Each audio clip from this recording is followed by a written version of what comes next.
अस्सलाम वालेकुम, मैं हूं अलीना फ़ारूक शेख। आज बड़ा एक अहम सोशल इशू हमने डिस्कस करना है क्योंकि पंजाब असम्बली में चाइल्ड प्रोटेक्शन वेलफेयर ब्यूरो की जो चेयरपर्सन है सारा अहमद, उन्होंने एक करारदाद जमा करवाई है जिसमें मुतालबा किया गया है कि पंजाब हुकूमत विफाक से मुतालबा करे और उनके ऊपर ज़ोर दे कि 16 साल से कम उम्र बच्चों के लिए सोशल मीडिया के इस्तेमाल को महदूद किया जाए, उसके ऊपर पाबंदियाँ और सेफगार्ड्स रखे जाएँ। उन्होंने इसका जवाज़ ये पेश किया या वो इसकी रीज़न्स ये पेश करती हैं कि ज़हनी जो सेहत है बच्चों की वो मुतासर हो रही है, ज़हनी बीमारियों, एंग्जाइटी, डिप्रेशन में मुब्तला हो रहे हैं ज़्यादा से ज़्यादा बच्चे और उनकी तालीम के ऊपर भी असर हो रहा है। इसलिए ये बड़ा ज़रूरी है कि इसके ऊपर चेक एंड बैलेंस रखा जाए।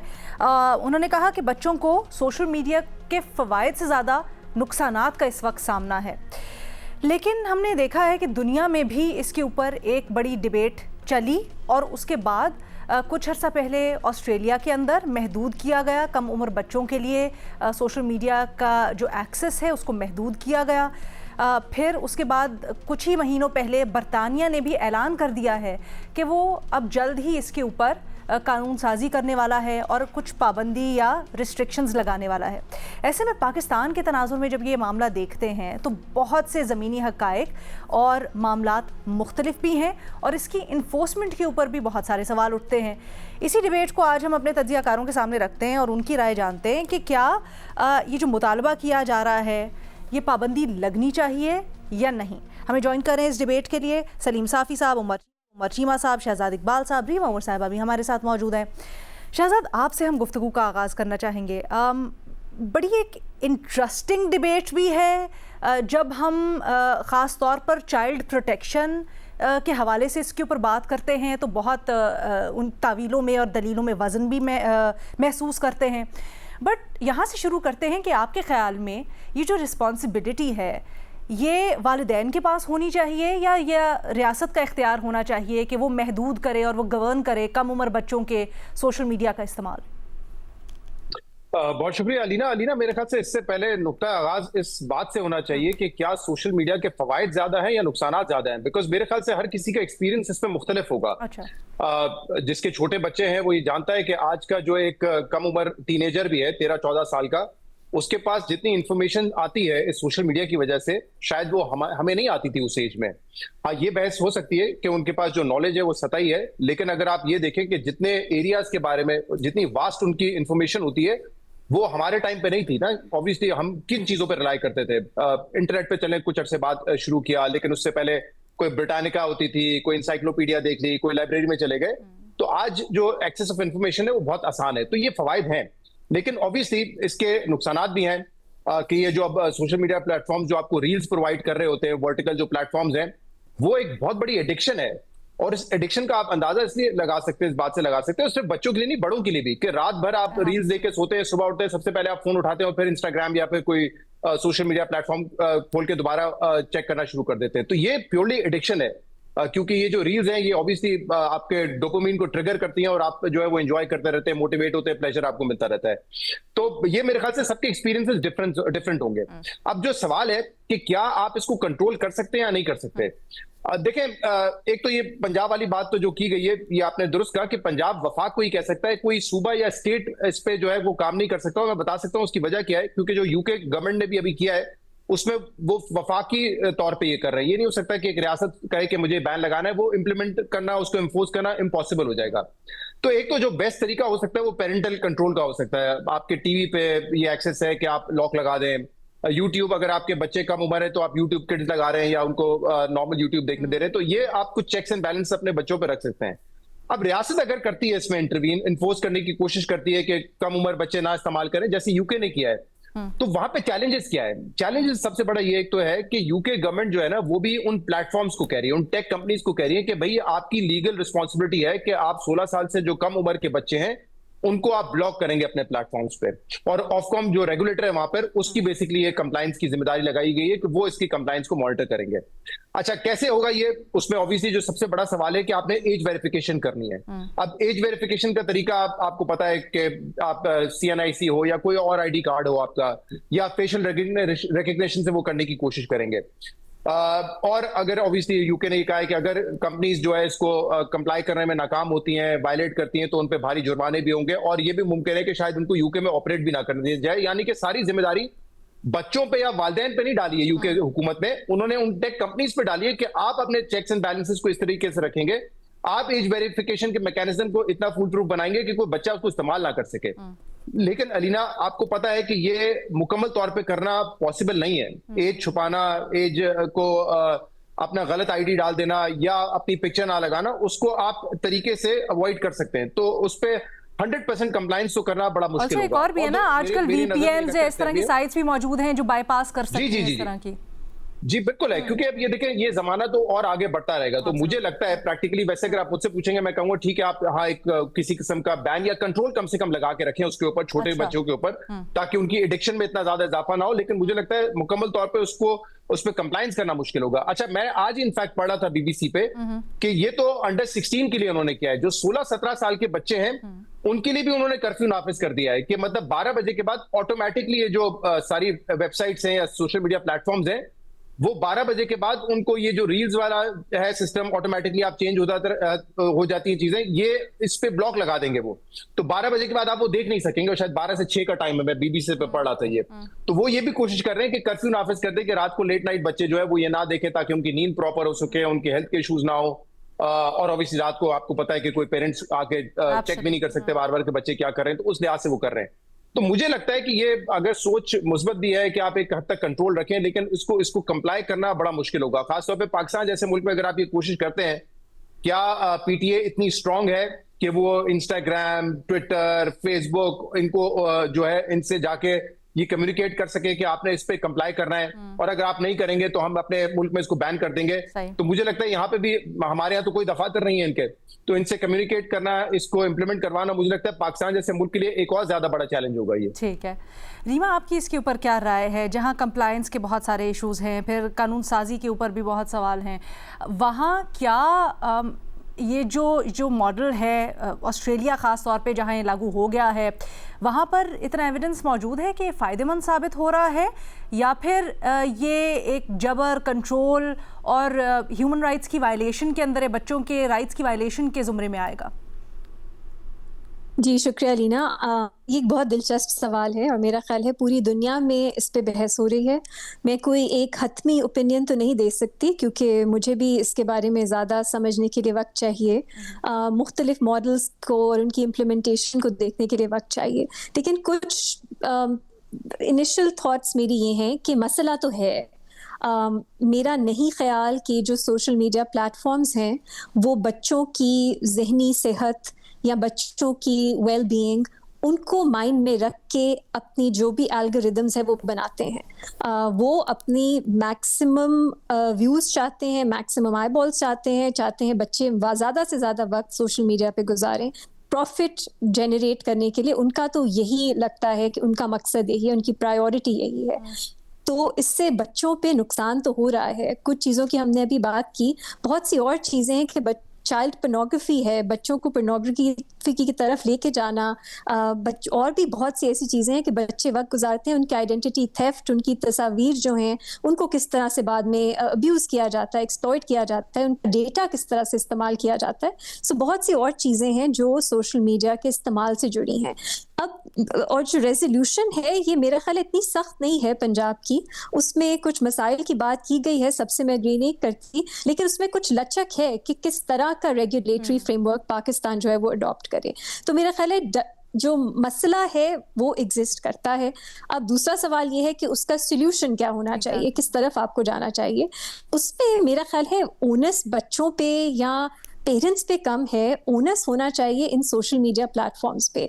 और ये पूरी दुनिया में एक दबाव इन सोशल मीडिया प्लेटफॉर्म्स पे होना चाहिए कि इनकी जो एल्गोरिदम्स हैं, जो बच्चों पे तो ख़ास तौर पे बट एडल्ट्स के लिए भी किस तरह का हार्मफुल इम्पैक्ट जो है उनका वो कर रहे हैं, तो उनको कुछ तब्दीलियाँ लाने की ज़रूरत है। वरना तो ये बैंड-एड प्रॉब्लम है रीना, इसकी इम्प्लीमेंटेशन कभी भी 100% नहीं हो सकती। इसके अराउंड बहुत से तरीके होंगे जाने के। तो आई थिंक इस पे the first and foremost thing should be कि आप सोशल मीडिया प्लेटफॉर्म्स को इस तरफ मजबूर करें कि वो अपना कंटेंट बेहतर करें, अपने एल्गोरिदम्स बेहतर करें और उसमें जो best interest of the child है उनको नजर में रखें। अब ये करना मुश्किल है बिकॉज ऑब्वियसली वो तो अपने प्रॉफिटेबिलिटी का ही देखेंगे।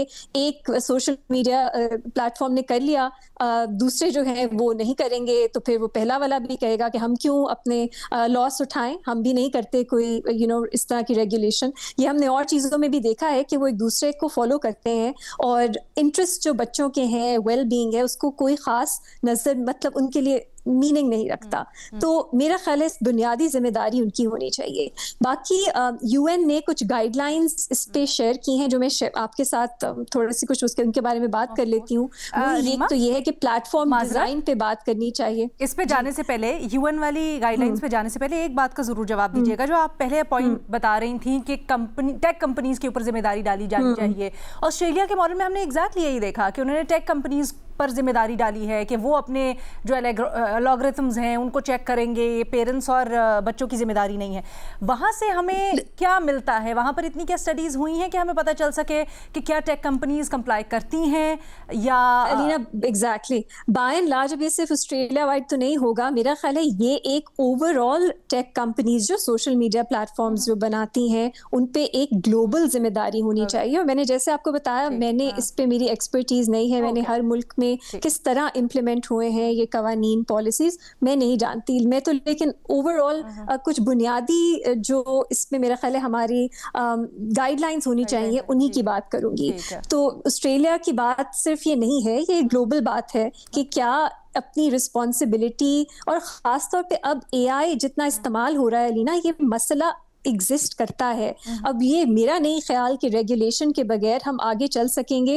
मतलब बहुत ज़्यादा मैं नाइटमेयर सिनेरियो पेंट नहीं करना चाह रही, लेकिन ये आगे की जो दुनिया है, जेन्युइनली मुझे खौफ आता है कि किस तरह की एनवायरनमेंट में बच्चे जो है वो फिर सवाल भी आ जाते हैं, जेन्युइनली स्केरी है। रेगुलेशन से मुतालिक भी बहुत से सवाल आते हैं। आप यूएन की मिसाल कुछ दे रही थी गाइडलाइंस की। हाँ, मैं कह रही थी गाइडलाइंस तो उनका भी जो जोर है वो इन्हीं पे है कि टेक कंपनीज की जो रिस्पॉन्सिबिलिटी है उनको पूरी करनी चाहिए। तो फोकस उन पे होना चाहिए, बच्चों पे नहीं होना चाहिए। कि वो एक्सपीरियंस जो शहजाद भी बात कर रहे थे कि कोई अच्छी चीजें भी होती हैं, आप सीखते भी हैं सोशल मीडिया प्लेटफॉर्म से, ऐसा ना हो कि आप उनको उससे मतलब उससे भी वो बेनिफिट ना कर पाए। दूसरा ये है कि आपको मुख्तलिफ अंदाज में देखना है 13 साल से कम उम्र बच्चों को, और जो 14, 15, 16 साल के हैं, क्योंकि बच्चों की भी जो सोचने समझने की एबिलिटी होती है, उनकी अपनी जो ऑटोनॉमी होती है वो तब्दील होती है। आप ये नहीं कह सकते 16 साल से कम उम्र के जो बच्चे हैं उन सबको एक तरह से देखना है। तीसरी चीज कि जब अब एज वेरिफिकेशन भी आप करना चाहें तो उसमें बच्चों की प्राइवेसी का खास ख्याल रखना चाहिए जो नहीं रखा जाता, क्योंकि आइडेंटिटी थेफ्ट, जो मालूमात बच्चों की जाती जिंदगी की हैं वो फिर हम देखते हैं उसको, डेटा इज एवरीथिंग टुडे, और वो भी बिकती हैं ऑनलाइन। तो उसका खास ख्याल रखना चाहिए कि डेटा प्रोटेक्शन हो। इसके अलावा बच्चों, ये सब कुछ ट्रांसपेरेंट होना चाहिए, जल्दबाजी में नहीं होना चाहिए। और जब मैं पाकिस्तान के बारे में सोचती हूँ, अक्सर हम पैनिक क्रिएट कर देते हैं और एकदम कानून साजी होती है, उसमें हम स्टेक होल्डर्स को ऑन बोर्ड नहीं लेते, कंसल्टेशंस नहीं होती। मेरा ख्याल है ये एक ऐसा मामला है जिसमें सोच समझ के ही कुछ रेगुलेशंस करने की ज़रूरत है, और कोई फियर में आके या पैनिक में आके एकदम हेस्टी कुछ नहीं करना चाहिए। आइडेंटिफाई मसाइल जो हैं वो काफ़ी हद तक दुरुस्त किए गए हैं, लेकिन उसका सोल्यूशन क्या है, ये यूएन गाइडलाइंस है। ईयू ने भी इंटरेस्टिंगली वहाँ भी यही मॉडल्स जो है वो कंसिडर हो रहे हैं। उनके भी जो चाइल्ड प्रोटेक्शन की एक डिटेल रिपोर्ट आई है, मैं पढ़ नहीं सकी, 150 सफ़े की है, लेकिन उसमें भी उन्होंने बताया है कि ईयू से क्या लेसन्स मिलते हैं और किस तरह आगे बढ़ना चाहिए। लेकिन उसमें भी जो ब्लैंकेट बैन है ना कि 16 साल से कम उम्र के बच्चे सोशल मीडिया एप्स एक्सेस नहीं कर सकते, इन सब ने उसको रिजेक्ट किया है। तो ये तो आई थिंक हम एक बात कर सकेंगे कि blanket bans are not the way forward. बाकी चीजें क्या हैं, ये सब मतलब मिलके ही हम समझ सकेंगे इसको बेहतर और देख सकेंगे दुनिया में क्या it's working and what is not working. So अच्छा आइडेंटिफाई किया है। आई थिंक इस पे एक नेशनल डायलॉग की जरूरत है, कंसल्टेशंस की जरूरत है मजीद, कि हम बेहतर रास्ता अडॉप्ट करें, पैनिक में आके कोई हेस्टी तरीका ना अडॉप्ट करें जो ना काम करे और वो बच्चों के राइट्स के भी खिलाफ हो। ठीक है। उमर चीमा साहब, सर कितनी तहकीक मौजूद है अभी जिन ममालिक ने इनके ऊपर कुछ रिस्ट्रिक्शंस लगाई हैं इन्हीं असना में, या जो सोच रहे हैं, क्या वो एविडेंस प्रोवाइड करता है कुछ टेक अवेज पाकिस्तान के हालात व वाक़यात में ख़ास तौर पर? अलीना, वो जिस तरह कहते हैं ना कि ज्यूरी इज स्टिल आउट, उधर भी कोई ऐसे कोई एक पूरी गारंटी के साथ कह नहीं सकते कि वो उसका इम्पैक्ट क्या आ रहा है या वो ये कामयाब। तहकीक कहती क्या है जनरली? बिकॉज आई नो कि आप बड़े इन्वेस्टेड हैं इस चीज़ में और आप बड़ी रिसर्चर्स पढ़ते भी रहते हैं, तो जनरली क्या फील क्या है, जैसे ऑस्ट्रेलिया में या बरतानिया में जो देखें, अगर पहले तो हम पाकिस्तान से शुरू हो ना, पाकिस्तान बैन कैसे करेगा? पहला सवाल ये है कि क्या पाकिस्तान ये कर सकता है या नहीं कर सकता। हमारी वो पोजीशन नहीं है जो कि ऑस्ट्रेलिया की है, जो कि यूके की है।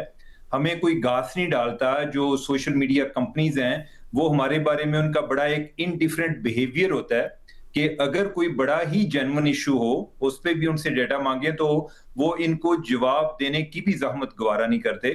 कई कंपनीज जो है वो बिल्कुल इनको जवाब भी नहीं देती, तो लिहाजा वो इतना ज्यादा इनको लिफ्ट ही नहीं कराती। अब दूसरा ये है कि क्या को पीटीए वाले, पाकिस्तान टेलीकम्युनिकेशन अथॉरिटी को अपना सिस्टम बना सकती है, को अपना फिल्टर लगा सकती है। अगर वो इस तरह का लगाना शुरू करें, इमेजिन कि वो कहते हैं जी कि अगर आपने कोई सोशल मीडिया पे साइन इन होना है या साइन अप होना है तो आप पहले अपनी एज वेरिफिकेशन कराएं, अपना कोई CNIC का आप कोई एक पिक्चर लगाएं। अच्छा, उस पे एक नई डिबेट शुरू हो जाएगी कि लोगों की एक सर्विलेंस शुरू हो गई है। तो लिहाजा वो भी एक कोई बहुत ज्यादा एक प्लाजिबल मूव नहीं होगी। दूसरा ये है कि पीडीए की इतनी कैपेसिटी भी नहीं है कि जो इतनी ज्यादा ट्रैफिक को हैंडल कर सके, वो पहले वाले काम नहीं कर पा रहे। ये उनके लिए बहुत मुश्किल होगा। फिर फाइनली वो देखेंगे सोशल मीडिया कंपनीज की तरफ। देखिए, सोशल मीडिया कंपनीज जो है ना वो एक नफरत के ताजर हैं। यानी कि ये कंपनीज जो है ना वो एंगेजमेंट के नाम पर वजूद में आई हैं, हम लोगों को कनेक्ट कर रहे हैं, करीब ला रहे हैं। अब एंगेजमेंट उनके लिए ये मैटर नहीं करती। जिस तरह जो चाइनीज लीडर थे जो नए चाइना के बानी समझे जाते हैं, डंग शाओपिंग, तो उन्होंने अपने कंटेक्स्ट में बात की थी एक प्रैग्मेटिज्म के हवाले से। उन्होंने कहा कि ये मैटर नहीं करता कि कोई बिल्ली जो है वो काली है या सफेद है, जब तक वो चूहे पकड़ रही है वो अच्छी बिल्ली है। तो यानी कि उन्होंने तो उनका ये मतलब था कि हमें एक प्रैग्मेटिक अप्रोच के साथ आगे जाना चाहिए, ज्यादा अपनी आइडियोलॉजी में नहीं फंसना चाहिए, हमें कैपिटलिज्म की तरफ जाना चाहिए, इन्वेस्टमेंट लानी चाहिए। अगर मैं उस मिसाल को इधर अप्लाई करूं तो इनके लिए ये मैटर नहीं कर रहा कि बिजनेस कैसे आ रहा है, उनके लिए मैटर ये कर रहा है कि बिजनेस आ रहा है। मैं आपको बताऊं कि मैं यूट्यूब पे नया मुझे किसी ने कोई एडवाइस किया, उसने कहा जी कि इधर दो चीजें बिकती हैं यूट्यूब पर या सोशल मीडिया पर, एक नफरत है और दूसरा खौफ है। ये चीजें सबसे ज्यादा सेल होती हैं। तो हम देखते हैं कि सोशल मीडिया पे इन चीजों की एक अंबार लगा हुआ है। अब उसमें क्या हमारे बच्चे कितने मुतासर हो रहे हैं, हम अगर जब ये उसका एक बैलेंस शीट बनाएंगे कि उससे उनको फायदा हो रहा है या नुकसान हो रहा है, तो मेरा ख्याल है कि फायदा को बहुत ज्यादा नहीं हो रहा। अगर उनको एक्सपोजर मिल रहा है तो उनकी काफी उम्र पड़ी हुई है। अगर पहले को 15-16 साल वो खेल के मैदानों में गुजार लें, कोई फिजिकली वो ज्यादा स्ट्रांग हो जाएं, तो कोई ऐसी कोई बैड डील नहीं है। अब दूसरा ये है कि क्या ये मुमकिन है कि उनको सोशल मीडिया से बचाया जाए। मैं तो पहले भी बात करता हूं कि क्या वालिदैन इसके लिए तैयार हैं कि अपने बच्चों के सामने बैठे हुए उनके साथ गपशप लगाएंगे या अपने फोन में एंगेज रहेंगे? पहले नंबर पे तो वालिदैन इसकी कुर्बानी देने को तैयार नहीं है। दूसरा, सोशल मीडिया कंपनीज वो बादर नहीं करती। मैं तो कह रहा था कि पाकिस्तान का तो केस ही डिफरेंट है ना, हमें तो वो इतनी लिफ्ट ही नहीं कराते। इवन जब ये ऑस्ट्रेलिया की तरफ से पाबंदी लगी है या जो यूके की तरफ से पाबंदी लगी है, उसको भी उन्होंने बड़ा हकारत से जवाब दिया है। और उधर उन्होंने किसके पीछे छुपे हैं? जाके फ्री स्पीच के पीछे छुपे हैं कि जी ये फ्री स्पीच पर पाबंदी है, आप ये बच्चों का काम है, आप VPN है, यानी कि आप जो है यानी कि बच्चे वो लगा लेते हैं। मैं आपको एक एग्जांपल देता हूं, अभी AI का बड़ा चर्चा है। AI की कितनी कंपनीज हैं, इनमें सबसे ज्यादा जो एथिकल है, रिस्पॉन्सिबल है, वो मैं क्लाउड वालों को समझता हूँ, एंथ्रोपिक को। एंथ्रोपिक ने उधर अगर कोई 18 साल से कम उम्र बच्चा जाता है तो वो उसके प्रॉम्प्ट से अंदाजा लगा लेते हैं कि इसकी उम्र 18 साल नहीं है, अगर वो उनसे झूठ भी बोल रहा हो। और वो उसके बाद अल्टीमेटली कुछ उसको क्वेश्चन करने के बाद उसकी एक्सेस वो डिनाई कर देते हैं। ये बात होती है अगर आप करना चाहें तो। अगर आप नहीं करना चाहते ना तो फिर आपको 100 बहाने हैं, और वो सोशल मीडिया कंपनीज यही करती हैं, उनका कारोबार है ये। उन्होंने उनके लिए ये एक सोर्स ऑफ इनकम है इनके, वो उनके लिए ये मैटर नहीं करता कि आपके बच्चों के साथ क्या हो रहा है। तो लेकिन ये है कि जो भी कोशिशें हो रही हैं, पहली बात तो ये है कि कुछ ना होने से बेहतर है। तो आपकी नजर में पाबंदी लगाने की ऑप्शन बेहतर है कुछ ना होने से। रीमा कुछ कहना चाह रही है दरमियान में? जी लीना, मैं सिर्फ पूछना चाह रही थी उमर से कि वो इस बात की हमायत कर रहे हैं कि ब्लैंकेट बैन हो जाए 16 साल और 16 साल से कम उम्र बच्चों के एक्सेस पे, मतलब वो ब्लैंकेट बैन की हमायत कर रहे हैं या कुछ रेगुलेशन की हमायत कर रहे हैं? किन की बात कर रही हैं? गवर्नमेंट्स की बात कर रही हैं या नहीं, कि आप जो कह रहे हैं पाकिस्तान में जो भी पाबंदी लगनी चाहिए, आप कह रहे हैं कुछ ना होने से बेहतर है कि पाबंदी लग जाए, ये ब्लैंकेट पाबंदी होनी चाहिए उमर, ये आप कह रहे हैं? सॉरी मैं समझ नहीं पाई। हाँ, जो 16 साल की जिस तनाजुर में बात हो रही है, जो तजवीज है कि बच्चों के जो कि 16 साल की उम्र से कम है उन पर बैन लग जाए, और मेरे ख्याल इसी तनाजुर में बात हो रही है कि एक ब्लैंकेट बैन लग जाए। ब्लैंकेट या पार्शियल की तो सच कोई अभी अंडर डिस्कशन नहीं है। नहीं, पेरेंटल रेगुलेशन की बात हुई है ना, रेगुलेशन जो रेजोल्यूशन है उसमें पेरेंटल गाइडेंस की बात हुई है कि उसके बगैर नहीं हो सकता, तो इसलिए मैं पूछ रही थी कि आपकी क्या तजवीज़ है? देखिए, मैं तो ये तो मैंने नहीं पढ़ा, लेकिन मैं पहले बात तो कर चुका हूं कि अगर तो पेरेंट्स ये रेगुलेशन वाला जिम्मेदारी वो खुद ले लेते हैं तो बहुत अच्छी बात है, लेकिन I don't think so. Parents भी आजकल के मोबाइल फोन में इतने गुम होते हैं कि उनका दिल करता है कि एक अपने बच्चे को दे दें ताकि वो भी मुझे तंग ना करे, मैं भी अपना काम करता रहूं। आई डोंट थिंक कि पेरेंट्स इस मामले में बहुत जिम्मेदारी निभा सकेंगे। यही आपने पहले कहा ना शुरू में, अपना जब आर्गुमेंट शुरू किया था, आपके ख्याल में रियासत लगा दे अगर इवन ब्लैंकेट बैन भी लगाना चाहती है? That's what we understood. हाँ बिल्कुल जी, ठीक है, ठीक है। अच्छा, मैं आपके पास भी आती हूँ। I am sure you have points to add Reema, लेकिन पहले सलीम साफ़ी साहब को शामिल गुफ्तगू करते हैं। अभी यहाँ पर बच्चों की बात हो रही है। पर्सनली अगर मैं अपना एक्सपीरियंस शेयर करूँ तो इस सोशल मीडिया जो असरार डालता है वो सिर्फ बच्चों तक महदूद नहीं है, वो बड़ों को भी फेस करने पड़ते हैं। मैंने अपने बिहेवियर के अंदर बहुत सी चेंजेस देखी, जिसके बाद मैंने 1-1.5 महीने का सोशल मीडिया डिटॉक्स किया, डिजिटल डिटॉक्स, और उसके बाद बड़ा फाका भी हुआ। लेकिन सलीम साफ़ी साहब, पाकिस्तान के कॉन्टेक्स्ट में अगर देखा जाए तो आपके ख्याल में इस वक्त ज़्यादा बड़ा मसला क्या है? क्या जो ज़्यादा सोशल मीडिया का इस्तेमाल है या बच्चों का सोशल मीडिया पर बहुत ज़्यादा एक्सपोजर ज़्यादा बड़ा मसला है, या फिर कम डिजिटल आज़ादी ज़्यादा बड़ा मसला है? देखिए, पाकिस्तान में एक तो सबसे बड़ा मसला वो सूए इस्तेमाल जिसको कहते हैं या गलत इस्तेमाल है, और वो बड़ों में भी है और वो छोटों में भी है, वो 16 साल से कम उम्र में भी है और 16 साल से ज़्यादा उम्र में भी है। बल्कि अगर देखा जाए तो शायद 16 साल से ज़्यादा उम्र के पाकिस्तानियों में सोशल मीडिया का गलत इस्तेमाल ज़्यादा है, या फिर जो इस्तेमाल है भी यानी मैं तो उस इस्तेमाल की बात कर रहा हूँ कि जो दूसरे के लिए नुकसानदेह हो, जो गालम गलूज पे मबनी हो, जो लोगों को मिसगाइड करने पे मबनी हो, जो झूठ पे मबनी हो, तो पाकिस्तान में तो वो इस्तेमाल भी है।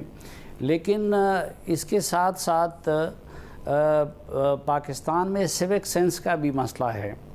आप देखें कि मगरिबी ममालिक में और डेवलप कंट्रीज़ में उधर अगर घर के अंदर सिगरेट पीने पे पाबंदी है तो ज़रूरी नहीं कि उस वक़्त पुलिस वाला वहाँ पे मौजूद हो, लेकिन वहाँ पे ये रिवाज है, लोग कानून का एहतराम करते हैं और घर के अंदर बच्चों की खातिर वो सिगरेट नहीं पीते बल्कि सिगरेट पीने के लिए बाहर चले जाते हैं।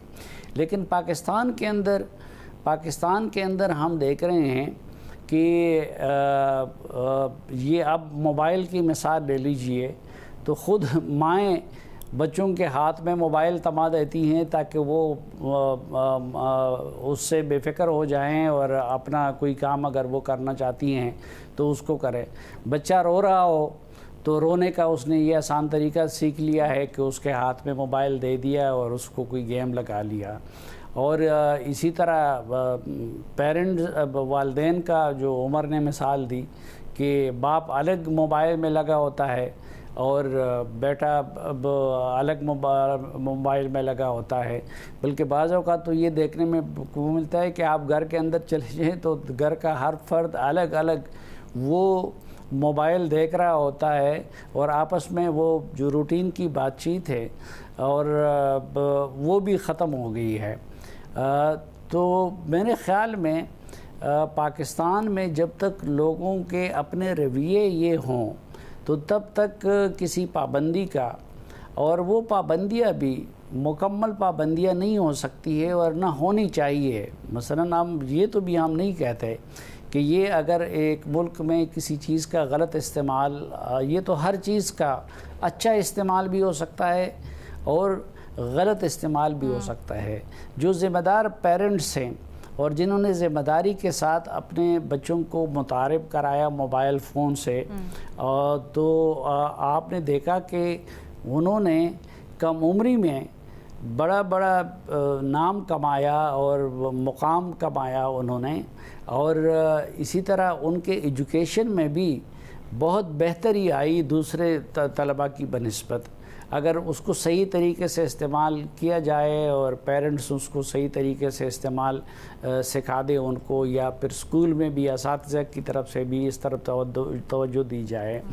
लेकिन चूँकि ऑस्ट्रेलिया और बरतानिया और उन जैसे ममालिक में अभी तक पूरी तरह स्टेट की तरफ से या उन कंपनीज़ की तरफ से इस पाबंदी को इंश्योर नहीं कराया जा सका, तो पाकिस्तान में अगर किया जाएगा तो मुझे तो ये एक तो पॉसिबल नज़र नहीं आता कि किस तरीके से इसको ये लोग पॉसिबल करेंगे भी। और दूसरा, फिर अगर पॉसिबल करते भी हैं और उस पर रिस्ट्रिक्शंस लगाते हैं तो उसका भी पाकिस्तानियों के पास हल भी होता है, और उस रिस्ट्रिक्शन की वजह से कहीं ऐसा ना हो कि इसकी अवेलेबिलिटी ही वो मसला बन जाए हमारे लिए। तो मैं तो समझता हूँ कि ज़्यादातर जो है तवज्जो देनी चाहिए हमें वालिदैन की तरबियत पे, तलक़ीन पे, उनकी एजुकेशन पे, कि वो बच्चों को मोबाइल का अच्छा इस्तेमाल सिखाएं, ना कि हम पाबंदियों के ज़रिए उनको दुरुस्त रास्ते पे लाने की कोशिश करें। मतलब रियासत को ये कंट्रोल नहीं करना चाहिए, इसके ऊपर पाबंदी लगाकर, ये वालिदैन की ज़िम्मेदारी होनी चाहिए। बट एक चीज़ और, हमने यहाँ पर as a leisure tool social media के इस्तेमाल की बहुत बात की है। शहजाद, बहुत से बच्चे हैं और 16 साल से कम भी जो कि सोशल मीडिया के ऊपर अपने बिजनेसेस कर रहे हैं, इसको एज एन एंटरप्रेन्योर टूल इस्तेमाल कर रहे हैं, और बड़ा हमने देखा है कि उससे उनको फ़ायदा भी होता है, उनकी ग्रूमिंग भी होती है, ख़ासकर पाकिस्तान के तनाजुर में। सो एक महदूद करना, ब्लैंकेट और नॉट, वो क्या उसको भी कर्ब नहीं कर देगा आपके एक इकोनॉमिक साइकिल को, आपकी बच्चों की ग्रोथ को?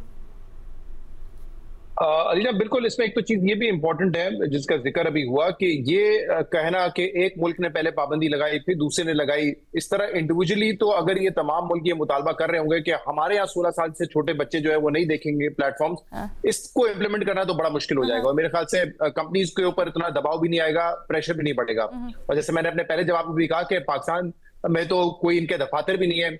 आपको पता है यहाँ पे कोई अगर ऐसी चीज हटानी हो या उन पे प्रेशर डालना हो, कोई हमारे पास लेवरेज है नहीं उन कंपनीज के ऊपर। दूसरा, आपने तो बिजनेस की बात की, बिल्कुल आई एम श्योर बहुत सारे जो लोग हैं इससे फायदा उठाते होंगे, लेकिन मैं तो आपको अपने रियल लाइफ से एग्जांपल दे सकता हूँ। अभी जैसे फीफा वर्ल्ड कप चल रहा है, मतलब आप देखें इतने जबरदस्त कंटेंट क्रिएटर्स हैं, हम सालों साल से ये गेम देखते हुए आए, लेकिन वो इन्फॉर्मेशन, पीस ऑफ इन्फॉर्मेशन हमारे पास नहीं होती जो इसमें बहुत सारे लोग निकाल के लेके आते हैं, चाहे पॉडकास्ट हो, वीलॉग के जरिए हो, और सालों पुरानी ऐसी इन्फॉर्मेशन, यूनिक इन्फॉर्मेशन जो कि शायद जिसका एक्सेस इतना आसान ना हो, तो मैं देख रहा हूँ अपने इर्द गिर्द जो बच्चे फुटबॉल खेलते हैं वो डिस्कस कर रहे होते हैं इन चीजों को। कंटेंट क्रिएशन भी तो एक बिजनेस है ना शहजाद, आजकल तो कंटेंट क्रिएशन कई ममालिक के अंदर एक बाकायदा एक इंडस्ट्री है। हाँ, आप इससे सीख भी बहुत कुछ रहे होते हैं ना, इसलिए इसको ब्लैंकेट बैन कर देना कि 16 साल से छोटे बच्चे देखेंगे नहीं, मुझे लगता है जिस दौर में हम दाखिल हो रहे हैं ये मुमकिन, एक तो मुमकिन भी नहीं है और दूसरा नुकसानदेह होगा। ये बात दुरुस्त है। हाँ, और ये बात दुरुस्त है कि इसको फिर अगर आपने रेगुलेट करना है, जैसे मैंने मिसाल दी पेरेंटल रेगुलेशन हो, या अभी कर्फ्यू की मैंने आपको मिसाल दी कि यूके ने लगाया कि 12 बजे के बाद आप एक्सेस नहीं कर सकेंगे रील्स वगैरह। इस तरह की कोई ना कोई रेगुलेशन जरूर होनी चाहिए जिससे आप एक चेक एंड बैलेंस और कंट्रोल रख सकें। वो मेरे ख्याल से बड़ा जरूरी है। अब ये कैसे होगा बड़ा मुश्किल है, बिकॉज यहाँ बात सही है, क्योंकि जिन लोगों से आप मुतालबा कर रहे हैं, यूके का तो पूरा लॉ डिपेंड इस पे करता है कि जो कंप्लायंस है वो इन कंपनीज ने करनी है। लेकिन अगर इन कंपनी का कारोबार है, ये ऑब्वियसली जितनी ज्यादा एंगेजमेंट होगी उतना ज्यादा इनको फायदा होगा, तो ये क्यों करेंगे। अभी ट्विटर ने रिसेंटली, एक्स जो है, अब उसने तो अपना एल्गोरिथम जो है पब्लिक किया था और हमने इस पर बाकायदा पूरा प्रोग्राम किया था, और ये बात दुरुस्त उमर कह रहे थे कि उसके एल्गोरिथम में ये शामिल है कि जितना ज्यादा डिसएग्रीमेंट होगा उतना ज्यादा हीट आपका जो है, जो भी आपने कमेंट किया या पोस्ट किया, वो उतने ज्यादा हीट जनरेट करेगा, और जब हीट जनरेट होगा तो ज्यादा लोगों को वो नजर आएगा। तो यानी कि कोई ऐसा पोस्ट आप करें अलीना जिससे कोई आप पॉजिटिव मैसेज दे रहे हैं या जिससे सब इत्तेफाक करते हैं, तो वो लोगों को नजर ही नहीं आएगा। लेकिन जहां किसी ने गाली दी, इख्तलाफ किया, वो यानी कि आपकी पोस्ट जो है वो ज्यादा वायरल होगी, लोगों को ज्यादा नजर आएगी। तो ये एल्गोरिथम काम ही ऐसे करते हैं, इख्तलाफ पर, कोई कंट्रोवर्सी पर, उसमें ज्यादा इनको एंगेजमेंट मिलती है। तो ये बड़ा मुश्किल है और मुझे वाकई मेरे पास कोई इसका सही जवाब नहीं कि कैसे करेंगे, बट हाँ ख्वाहिश यही है कि जो है लोग इसको जो है रिस्पॉन्सिबली इस्तेमाल करें। दूसरा, ये बिल्कुल सलीम साफी साहब ने बात की, इंपॉर्टेंट है। अब ये पेरेंटिंग का एक तरीका हो गया है कि आपका बच्चा छोटा है, खाना नहीं खा रहा, आप टीवी लगा के दे दे, यूट्यूब लगा के दे दे, वो वीडियोस देखता रहेगा।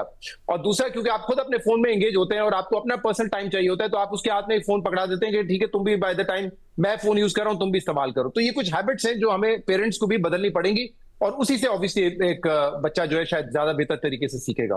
बट आपकी बात से ज्यादा ये तासुर जाता है कि आप रियासती कंट्रोल की जगह समझते हैं कि अगर पेरेंटल गाइडेंस हो या उनका चेक इन बैलेंस हो तो वो ज्यादा जरूरी है। मेरे ख्याल से दोनों जरूरी है, लेकिन जो रियासती कंट्रोल कैसे होगा उसको एक्सप्लोर करने की जरूरत है मजीद। ये मेरे ख्याल से बड़ा चैलेंज है। Reema, concluding remarks then please. और मुख्तसर जी, I will try to keep it short, but I think there 4 or 5 points. पहली चीज तो ये है Alina, we have to accept every generation के तब्दीली तो आएगी, तो इस पे एकदम खौफ नहीं आना चाहिए कि बच्चे अब बदल गए हैं, पुरानी हमारी जो रवायात थी वो तब्दील हो रही हैं। चेंज को एक्सेप्ट करना चाहिए, पहली बात ये। तो एक कंजर्वेटिव बैकलैश आता है सोशल मीडिया के खिलाफ, मैं एटलीस्ट उससे एग्री नहीं करती। दूसरी चीज़ ये है, इतना डिफीटिस्ट भी नहीं होना चाहिए कि हम कुछ नहीं कर सकते, ये जो सारी कंपनीज हैं अब यही रूल करेंगी। बहुत से ममालिक में लिटिगेशन हो रही है, ये कंपनीज हार भी रही हैं, इनको मजबूर किया जा रहा है कुछ तब्दीलियां लाएं, बहुत बड़े फाइन्स दें, क्योंकि ये जो हम बात कर रहे हैं उसमें से बल्कि एक केस अमेरिका में तो बच्चों की हेल्थ, मेंटल हेल्थ का ही था।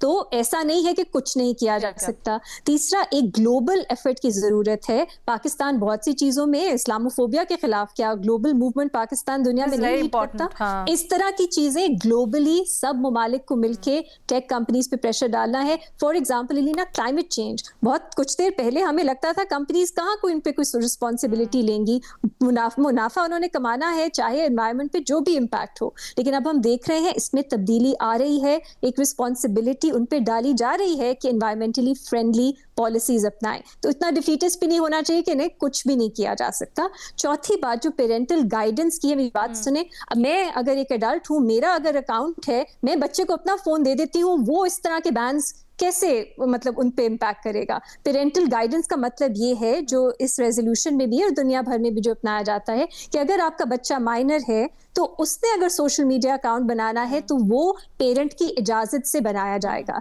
तो मैं कहूंगी कि हाँ, मेरे 15 साल का जो बच्चा है वो यूट्यूब पे या इंस्टाग्राम पे अपना अकाउंट बना सकता है। पेरेंटल गाइडेंस या पेरेंटल अप्रूवल इस तरह इम्प्लीमेंट किया जाता है। ये कहना कि माँ बाप अपना फोन बच्चों को पकड़ा देते हैं, मेरा ख्याल है ये एक मुख्तलिफ चीज है, वो रवैया मुख्तलिफ, एक उस पर तनकीद की जा सकती है, लेकिन पेरेंटल कंट्रोल इस तरह भी एक्सरसाइज किया जा सकता है, और ये तजवीज मुख्तलिफ ममालिक में दी जा रही है। सो आई थिंक इट्स अच्छी इंपॉर्टेंट डिस्कशन है। बच्चों का वेलफेयर इज रियली इंपॉर्टेंट, लेकिन ये जो आइडिया है कि कि कुछ चीज़ें तब्दील होंगी बदलते वक्त के साथ, उसको मेरा ख्याल है अपनाना चाहिए और उससे खौफ नहीं हमें आना चाहिए। ठीक है। चीमा साहब या साफ़ी साहब कुछ एंड में कंक्लूड करना चाहते हैं? वैसे साफ़ी साहब की भी एग्जैक्टली यही थी। चीमा साहब आई थिंक ज़्यादा एक हार्ड स्टांस ले रहे हैं। अलीना, एक तो जो पेरेंटल गाइडेंस की बात है ना, मैं कहता हूं कि अगर जो पेरेंट्स में इतना शौर आ जाए ना, तो ये उनके लिए, अपने लिए भी फायदेमंद है, अपने बच्चों के लिए भी। देखें, जो हर बच्चे के पास चूसनी की बजाय पहले चूसनी डालते थे मुंह में, अब जो है उसको मोबाइल देते हैं। अब क्या हुआ है कि डिस्कनेक्ट बहुत बढ़ रहा है। पेरेंट्स के इंटरेस्ट में है, अगर वो अपने बच्चों की मौजूदगी में फोन इस्तेमाल नहीं करते, वो अपने बच्चों के साथ ज्यादा इंगेज हो सकते हैं, उनका आपस में राब्ता रहेगा। ये जो आपस में हर एक का अलग अलग फोन होता है ना, उनका एक दूसरे के साथ बात बट नहीं सर होती, जहाँ उनके साथ ठीक है, होती। बात जहाँ बिल्कुल सही कह रहे हैं, वहाँ बात ये है कि एग्जैक्टली जहाँ बात आप बिल्कुल सही कर रहे हैं, वो रवैये, समाजी रवैये, उसके ऊपर फिर कुछ साइकोलॉजिकल बिहेवियर्स भी हैं हमारे इनहेरेंट, जिनको बदलने की जरूरत है। नहीं, ये बातें हम करते तो हैं, मैं कहता हूं कि इस पे अमल होता नहीं है। ये कोई इतना आसान नहीं है जितना हम समझते हैं। दूसरा, जो रीमा बात कर रही थी ना कि फाइन्स हो रहे हैं, फाइन की है यूरोपियन यूनियन ने, फाइन की है यूके ने, लेकिन उधर से दूसरी तरफ से ट्रंप उनको थ्रेट कर रहा है टैरिफ के साथ कि आपने मेटा पे, गूगल पे, एप्पल पे आपने फाइन किया है, हम आप पे टैरिफ लगाएंगे अगर आपने इनसे फाइन मांगा तो ये अमेरिका की एक तरह की हेजमनी है, यानी कि ओवरऑल ये सारी कंपनीज जो हैं ये अमेरिका की हैं। अब यह है कि अमेरिका जब तक खुद उधर कोई, हम तो यही कर सकते हैं कि उधर कोई एथिकल लीडरशिप आए कि जिसको इस चीज का एहसास हो, अदरवाइज तो इस टाइम उनका एक bullying. But I think conversation यही हो रही थी चीमा साहब, मेरा ख्याल है एक सेकंड, मेरा ख्याल है कॉन्वर्सेशन यही हो रही थी, और वो जो पॉइंट रेज किया गया था वो भी यही था कि सारे जहां पर ये कंसर्न जा रहे हैं ममालिक में, जहां पर तशवीश पाई जा रही है बच्चों के सोशल मीडिया के इस्तेमाल और फिर उससे नुकसानात जो पहुंच रहे हैं बच्चों को, तो सारे एक कलेक्टिव एफर्ट कर सकते हैं इसके ऊपर। बहरहाल हमारे तज्जियाकारों की आपने पाकिस्तान के तनाजुर में राय जानी। अक्सरियत ये समझती है पैनलिस्ट्स की कि ब्लैंकेट बैन तो बिल्कुल नहीं होना चाहिए इसके ऊपर, अगर रेगुलेशन करनी है तो उसके अंदर भी बड़ा सोच समझ कर देख के जो कानून साजी है वो की जा सकती है। सलीम साफ़ी साहब ये समझते हैं कि कानून साजी होनी ही नहीं चाहिए, वालिदैन की जिम्मेदारी होनी चाहिए, उनके ऊपर डालनी चाहिए पूरी की पूरी रिस्पॉन्सिबिलिटी।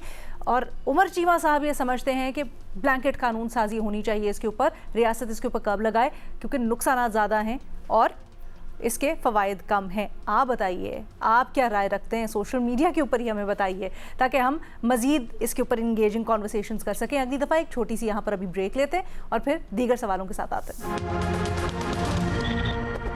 Welcome back. यूट्यूब सवाल करते हैं सलीम साफ़ी साहब, आपसे पूछा जा रहा है कि चीफ ऑफ डिफेंस फोर्सेस तुर्की में मौजूद हैं, उनकी बड़ी हाई लेवल मुलाकातें भी हो रही हैं, तुर्क सदर से भी, तुर्क मुसल्लह अफ़वाज के सरबराह से भी उनकी मुलाकातें हुई हैं। इन मुलाकातों की अहमियत क्या है सर? देखिए, तुर्की एक मुनफरिद मुल्क है कि जो एक तरफ एशिया का भी हिस्सा है और यूरोप का भी हिस्सा है, और दूसरा वो शायद वाहिद मुसलमान मुल्क है कि जो कि नेटो का मेंबर है, तो उस हैसियत से भी उसको मगरिब के करीब समझा जाता है। फिर तीसरा एक मिलिट्री पावर भी है उस पूरे रीजन में, और न सिर्फ ये कि उसकी एक हिस्ट्री है बल्कि हाल के लिहाज से भी उसको एक मिलिट्री पावर समझा जाता है। तो और सबसे बड़ी जो पाकिस्तान के लिए उसकी इनफरादियत है, वो एक ऐसा मुल्क है कि जहाँ पे पाकिस्तान के साथ मोहब्बत की जाती है और दोनों मुल्कों की एक दूसरे के बारे में मोहब्बत जो है वो रची बसी है दोनों के खून में। तो इस लिहाज से अगर आप देखें तो इस वक्त ख़ुसूसन जो मिडल ईस्ट के जो हालात हैं, तो पिछले भी जो एफ़र्ट्स थे पाकिस्तान के उसमें जिसके नतीजे में आखिर में MOU साइन हो गया, तो उसमें भी तुर्की और मिस्र की एफ़र्ट्स भी शामिल थी। ठीक है।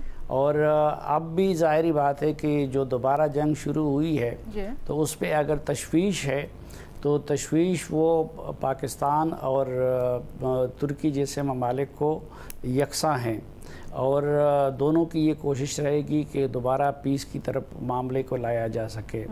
लेकिन इससे अलावा एक प्रोसेस जो शुरू हुआ है R4 के नाम से, तो उसमें भी तुर्की और पाकिस्तान साथ साथ हैं। और अगर आगे जाके कुछ लोग तो ये ख्वाब देख रहे हैं कि शायद उसको मुस्तकबिल में मुसलमानों के नेटो में तब्दील किया जा सकता है। लेकिन अगर उस लेवल तक बात नहीं भी पहुंचती तो मिलिट्री ताउन तक उसको तवसीह दी जा सकती है। तो मेरे ख़्याल में इस कंटेक्स्ट में उनका ये दौरा अहम है और मुझे उम्मीद है कि दौरे के दौरान इस क़ुर्बत को मज़ीद स्ट्रेंथन करने की कोई ना कोई लायामल उन्होंने बनाया होगा। Thank you so much Salim Safi साहब। रीमा, माल हो रहा है कि बरतानिया में ग्रूमिंग गैंग के जो मुजरिम हैं उनको पाकिस्तान के हवाले करने के लिए इस वक्त बड़ा ज़ोर भी डाला जा रहा है पाकिस्तान के ऊपर। आपकी राय में पाकिस्तान को इस मामले से बरतानिया में मतलूबा पाकिस्तानी शख्सियात की हवालगी के लिए कोई मुआहदा करना चाहिए? पर I think the more important question is इस वक्त कवानीन क्या कहते हैं? क्या फोर्सफुली पाकिस्तान भेजा जा सकता है, डिपोर्ट किया जा सकता है रोस्टेल मुजरिम को, या फिर क्या पोजीशन है? जी अलीना, मुझे तो बिल्कुल समझ नहीं आती किस तरह का बयानिया बनाया जा रहा है बरतानिया में पाकिस्तान के खिलाफ ये शबीर अहमद के केस में। ये शबीर अहमद जो हैं वो कई दहाइयों से बरतानिया में रह रहे हैं, वो बरतानिया के शहरी हैं। उनकी अगर आप सिटीजनशिप रिवोक भी कर लेते हैं, वो वहीं रहे हैं कई दहाइयों से। वो एक बच्चे थे जब वो पाकिस्तान छोड़ के बरतानिया गए। अब उनके जो जुराइम हैं वो बहुत खौफनाक, बहुत कंडेमनेबल, बहुत ही हॉरिफाइंग है। लेकिन पाकिस्तान से उसे अब जोड़ना और कहना कि वो पाकिस्तान वापस आए, इसका कोई लीगल जवाज नहीं है और इसका कोई मॉरल जवाज भी नहीं है। बल्कि मैं तो ये कहती हूँ कि ये एक जो रेसिज्म की फिजा है बरतानिया में इस वक्त, उसको फैन करता है कि क्योंकि एक शख्स ब्राउन है, वो पाकिस्तान में पैदा हुआ, तो उसके जो जुराइम की एक साबका नेशनैलिटी, क्योंकि ये भी रिपोर्ट्स हैं कि उन्होंने अपनी पाकिस्तानी नेशनैलिटी थी जो फुरगो कर दी थी, उस मुल्क के साथ जोड़ी जाएं। उनके जुराइम जितने भी संगीन हैं, अब ये बरतानिया का मसला है। अगर उनको जल्दी जेल से रिहाई मिली है, उनका मसला है कि अब वो उनको इस तरह की कंडीशंस में रखें, ऐसे सेफगार्ड्स इन प्लेस रखें कि वो और बच्चियों को जो है ना कोई खतरा उनके लिए बन सकें।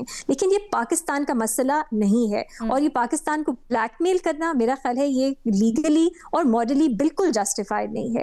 बरतानिया का अपना कानून जो है वो कह रहे हैं हम चेंज करेंगे, क्योंकि उनका इमिग्रेशन का एक लॉ है जो कहता है कि 1973 से पहले जो लोग बरतानिया आके सेटल हुए हैं और कुछ साल तक वहां रहे हैं, उनको इस तरह डिपोर्ट नहीं किया जा सकता। ह्यूमन राइट्स एक्ट भी है बरतानिया में जो कुछ कदम लगाता है बरतानिया पे डेपोटेशंस के हवाले से। उन सबको नजर में रखते हुए आप सोचें, इस एक केस पे वो लॉ तब्दील करने की बात कर रहे हैं। ये रेसिस्ट है, ये कलोनियल माइंडसेट दिखाता है। और अपनी जिम्मेदारी कि आपके मुल्क में एक शख्स है, वो बरतानिया का शहरी था, आप उसकी जिम्मेदारी क्यों नहीं ले रहे? आप जिम्मेदारी लें कि आपके मुल्क में रहने वाले लोग भी जुराइम कर सकते हैं, पाकिस्तान पे ना डालें क्योंकि वो वहां पैदा हुए थे। तो ओवरऑल बहुत गलत तासुर जा रहा है इस केस से। और मैं इसी पे कंक्लूड करूंगी कि बरतानिया में एक बहुत खौफनाक फिजा है रेसिज्म की, एंटी इमिग्रेंट।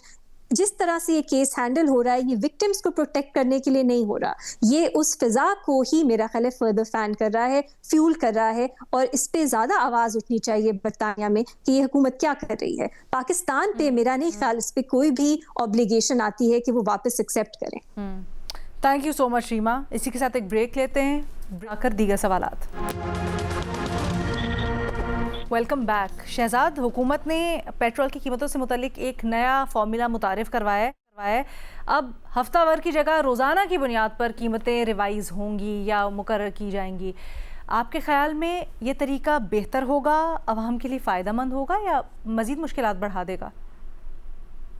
देखिए, एक लिहाज से तो ये फायदा होगा इसका कि अभी एक डिबेट चलती है। आपको पता है कि जब भी वीकली या पहले फोर्टनाइटली प्राइसेस चेंज होती थी तो आर्ग्यूमेंट ये होता था कि अगर प्राइस बहुत ज्यादा बढ़ा दी है तो आवाम शोर मचाते थे कि एक तो हम पे बोझ बढ़ा है और दूसरा जो कंपनीज है, ऑयल मार्केटिंग कंपनीज, उनको अपना इन्वेंट्री पे बेनिफिट हो जाएगा क्योंकि जो उन्होंने पुराना खरीदा होगा ऑयल, उस पर वो मुनाफा कमाएंगे। अभी ट्रस्ट का इतना इशू है कि अभी जब प्राइसेस कम हो रही थी तो आपने देखा कि ये खबरें आना शुरू हो गई कि ऑयल मार्केटिंग कंपनीज को तकलीफ हो गई कि इतनी जल्दी आपने तेल की कीमतें क्यों कम की है, उससे हमारा नुकसान होगा। तो जहां पहले फायदा हुआ था तो वहां इन्वेंट्री थोड़ा सा नुकसान भी बर्दाश्त करें। तो मेरे ख्याल से इसमें सबसे पहले तो एक ट्रस्ट का इशू है। ट्रस्ट का इशू ये है कि इस वक्त आवाम को ये लगता है कि प्राइसेस जितनी तेजी से बढ़ाती है हुकूमत, जब इंटरनेशनल मार्केट में बढ़ती है तो उतनी तेजी से कम नहीं करती जब मार्केट में प्राइसेस गिरती हैं। अब अगर डेली बेसिस पे आप इसको करेंगे तो मेरे ख्याल से इन्वेंट्री गेन वाला जो मामला है कि इन्वेंट्री लॉसेस होंगे, गेन होंगे, वो तो एक इशू जो है वो खत्म हो जाएगा, क्योंकि कोई ये जज नहीं कर सकेगा कि रोजाना की बुनियाद पे क्या प्राइसेस होंगी। हाँ, आवाम को थोड़ा सा ये परेशानी होगी कि रोज प्राइसेस चेंज हो रही है, बट मेरे ख्याल से ऑन एवरेज अगर आप ठीक तरीके से एक फॉर्मूले के तहत कर रहे हैं तो उसमें कोई नुकसान नहीं होगा। लेकिन मेरे ख्याल से इससे ज्यादा जो अब हमें डिबेट करने की जरूरत है वो ये है, जैसे दुनिया भर में प्राइसेस जो है वो डीरेगुलेटेड होती हैं, और यहाँ पे एक आर्ग्यूमेंट दिया जाता है जिसमें वैसे तो जान है कि पाकिस्तान में तो कोई भी जो है कंपनीज मिलके वो कार्टेल बना लेती हैं। हमारे तो कंपटीशन कमीशन ऑफ पाकिस्तान जो है वो इतना लायक ही नहीं है कि उस कार्टेल को ब्रेक कर सके। तो यहाँ पे एक एडवांटेज ये है कि जो सबसे बड़ी आपकी ऑयल मार्केटिंग कंपनीज है, जिसका सबसे ज्यादा मार्केट शेयर है, वो सेमी ओन्ड है बाय द गवर्नमेंट। तो यानी कि अगर कोई ऐसा खदशा है कि कुछ प्लेयर्स मिलकर प्राइसेस को बढ़ा देंगे और प्राइसेस में इजाफा कर देंगे, तो वो यहाँ पे मेरे ख्याल से एप्लीकेबल नहीं होगा, क्योंकि जो सबसे बड़ी कंपनी है वो आधी सरकारी कंपनी है। तो उसका तो काम ही ये होगा कि कम से कम कीमत पर बेचे, तो कंपटीशन इससे बढ़ेगा। मुझे नहीं लगता कि कंपटीशन कम होगा। तो अगर हमें इतना ही हम इस तरफ जा रहे हैं कि रोजाना की बुनियाद पे रादर देन ओगरा एक प्राइस दे और फिर वजीर आजम उसके अप्रूवल दे, तो हमें ये सोचना चाहिए कि क्या मफाद में ये है कि हम इन प्राइसेस को डीरेगुलेट कर दें। शहजाद, एक चीज़ और, ये जो अभी रोज़ाना की बुनियाद पर करने का फैसला किया गया है, एक्चुअल मसाइल बड़े सिस्टेमिक और नंबर ऑफ मसाइल हैं, जिसमें डेवलपमेंट लेवीज़ हैं, जिसमें पेट्रोलियम जो मिडलमैन हैं उनका इशू है, पेट्रोलियम जो कंपनीज़ हैं उनका इशू है। क्या ये जो तरीक़ाकार निकाला गया ये उस सारे के ऊपर एक फिल वक्ती या मसनूई उसको ठीक करने के लिए नहीं निकाला गया, रैदर देन जो सिस्टेमिक चेंजेस हैं जो हुकूमत के करने के काम हैं उनको करें एड्रेस? देखिए, सबसे बड़ा इशू तो यही है कि इस वक्त जब इंटरनेशनल मार्केट में तेल की कीमतें बढ़ रही थी, उस दौरान भी हमने देखा कि हुकूमत जो है वो लेवी में इजाफा कर रही थी, खासतौर पे पेट्रोल के, डीजल पे हटा के पेट्रोल पे कर रही थी। एक आम आदमी जो मोटर बाइक पे अपना पेट्रोल डलवाता है उसके लिए तो नुकसान देता, एक वो शख्स जो छोटी गाड़ी चलाता है उसके लिए नुकसान देता। तो ये मेरे ख्याल से ज्यादा इंपॉर्टेंट है कि एक ऐसे वक्त में जब प्राइसेस बढ़ रही तो आप गवर्नमेंट जो है वो टैक्सेस क्यों बढ़ा रही है, और ये जो है मेरे ख्याल से ज्यादा अहम इशू है जिसको एड्रेस करने की जरूरत है। और ये उसी वक्त होगा, एक लंबी डिबेट है कि इस वक्त तो लेवी चार्ज हो रहा है ताकि जीएसटी जीरो रखा जाए, क्योंकि जीएसटी जो है वो वफाकी पूल में जब जाएगा तो सूबों में डिस्ट्रीब्यूट होगा। आपका अगर टैक्सेशन का निजाम बेहतर हो तो शायद इतने टैक्सेस लगाने की जरूरत ना पड़े। नहीं, तो माय क्वेश्चन इज कि ये रोजाना की बुनियाद पे करने से कहीं इस इशू से तवज्जो हटाने की कोशिश तो नहीं की जा रही है? नहीं, मुझे लगता है कि I don't know exactly, but अगर आपके पास एक सेट फॉर्मूला है तो ये जो इन्वेंट्री का मसला आता है, ऑयल कंपनीज को कभी कहती है कि हमारा इन्वेंट्री गेन हो गया, कभी आवाम को ये मसला होता है, कभी कहते हैं इन्वेंट्री लॉस हो गया। मेरे ख्याल से वो काफी हद तक जो है ना इशू खत्म हो जाएगा इस वजह से, क्योंकि कोई ये जज नहीं कर सकेगा कि कल क्या प्राइस होगी, आज क्या प्राइस होगी। लेकिन इसमें हुकूमत को एक वो ऑनेस्टी दिखानी चाहिए। जैसे मैं कह रहा हूं कि आवाम का तो ये एक मिसट्रस्ट है कि जब प्राइसेस बढ़ती है इंटरनेशनल मार्केट में बहुत तेजी से बढ़ा दी जाती है, जब कम करने का वक्त आता है तो कभी कभी ये देखा जाता है कि इंटरनेशनल मार्केट में कम हो रही है लेकिन फिर आप लेवी बढ़ा देते हैं और उसका इंपैक्ट जो है वो पास ऑन नहीं होता आवाम तक। अच्छा, चलें, ठीक है, माजरत हमारे पास वक्त ज़रा कम है, एक और फॉलोअप सवाल थे, लेकिन हम आने वाले दिनों में इसको फिर मज़ीद in detail. Thank you so much Shahzad साहब। उमर चीमा साहब, और जो जनरल की रिपोर्ट आई है जिसके मुताबिक गुज़श्ता माली साल 75 अरब रुपए के तरक्याती फंड्स के इस्तेमाल का रिकॉर्ड मुकम्मल तौर पर दस्तयाब नहीं है। गो के ये जो रिपोर्ट्स आती हैं इसके बाद ऑब्वियसली ये मौका दिया जाता है दूसरे फरीक को भी कि वो इसके ऊपर अपना जवाब जमा करवाएं, लेकिन ये जो बेज़ाब्ती अभी तक रिपोर्ट हो रही है इसके ऊपर बहुत सारे सवाल उठ रहे हैं। तरीक़ाकार के ऊपर जो डेवलपमेंट फ़ंड्स दिए जाते हैं MNAs MPAs को, आपके ख़्याल में तरक्याती फ़ंड्स की डिस्ट्रीब्यूशन के मैकेनिज़्म को रिवाइज़ होने की ज़रूरत है, कुछ इस्लाहात की ज़रूरत है, या फिर जो मौजूदा निज़ाम है वो दुरुस्त है? अलीना, जो आप बात कर रही थी कि उनको दूसरी साइड को जवाब देने का मौका दिया जाएगा, पहली बात तो जब ये इस तरह का ऑडिट हो रहा होता है उनसे वो जवाब मांग भी रहे होते हैं और कोई तसल्ली बख्श जवाब नहीं आता। और दूसरा, इसकी एक हिस्ट्री भी मौजूद है। अगर आप याद हो आपको कि 2013 में जो राजा परवेज अशरफ है उनका केस इस बुनियाद पे, यानी कि उनका एक मामला सुप्रीम कोर्ट में ज़ेरे बहस था कि उनके अपने हलके में या जो उन्होंने खुद पैसे लगाए, यानी कि उनकी डिस्क्रिशन के जो पैसा इस्तेमाल हुआ वो 47 अरब रुपया था और उसका भी कोई रिकॉर्ड नहीं था। ये सीधा सीधा डाका है, यानी कि आप कोई हर चीज आपकी उसकी अकाउंटिंग ही कोई नहीं है। यानी कि ये इसका मतलब ये है कि ये जानबूझ के एक आपने लूप होल छोड़ा हुआ है कि मुख्तलिफ लोगों को आपने नवाजना है, तो उसके लिए यही सिस्टम है। ये जो तरक्याती फंड है ये बड़े नटोरियस हैं इस हवाले से, इस पे माजी में भी बातें होती रही हैं कि इनको बंद होना चाहिए, ये मामला इनसे नहीं होना चाहिए। लेकिन ये है कि हम ना लोकल गवर्नमेंट्स बनाते हैं, ना हमारा ब्यूरोक्रेसी पे एतबार है, और फिर ये एक बात हमें एक मिथ बनाई गई है जी कि पॉलिटिशियन से ज्यादा अपने हल्के को कोई नहीं समझता, और पॉलिटिशियन से ज्यादा ये भी कोई नहीं समझता कि ये पैसे कैसे लगाने हैं और अपने लिए कैसे बचाने हैं। और ये कितनी एस्टेब्लिश प्रैक्टिस बन चुकी है कि अब तो अगर आप बात करें ना कि ये इलीगल है, वो कहेंगे जी हर बंदा कर रहा है, आपको नहीं पता, आप तो बहुत बोले हैं, यानी कि उल्टा वो आपको एम्बैरस कर देंगे। यानी कि इतनी ये चीज आम हो चुकी है और ये हर एक को पता है, जानबूझ के उस पे आंखें बंद की गई हैं। और ये एक बहुत बड़ा हमारी लीकेज का एक जरिया है, ये जो डेवलपमेंट फंड्स हैं, ये बहुत ज्यादा जो लीकेज होती है, ये MPMNAs को किस तरह अपनी वो पावर हो उनकी, दूसरा अपना भी खर्चा बना लें, और वो फिर कहते हैं जी हमारा इधर आने का क्या फायदा, हम कौन सा कानून साजी के लिए आए हैं, ठीक है, तो अगर हमारे पास से ये फंड भी गए तो हम क्या करेंगे। यही MPMNA जब कोई लोकल बॉडीज का इलेक्शन होता है उधर भी कहते हैं जी कि फिर हमारा कोई तजवीज देना चाहेंगे कि क्या इस्लाह हो सकती है इसके अंदर, या कैसा मैकेनिज्म हो सकता है?